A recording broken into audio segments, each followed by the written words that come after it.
বিদেশে যাওয়ার স্বপ্ন অনেকেরই থাকে, কিন্তু আপনি কি জানেন বাংলাদেশেই এমন কিছু জায়গা আছে যা দেখলে মনে হবে আপনি বিদেশেই আছেন।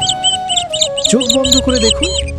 এবার আমরা নিয়ে চলেছি আপনাকে সেই স্বপ্নময় তিনটি জায়গায়। প্রথমেই সাজেক ভ্যালি, মেঘে ঢাকা সবুজ পাহাড় আর বাঁশের কটেজে ঘেরা এক মেঘের রাজ্য। এখানে সূর্যোদয় দেখলে মনে হবে আপনি বিদেশে আছেন।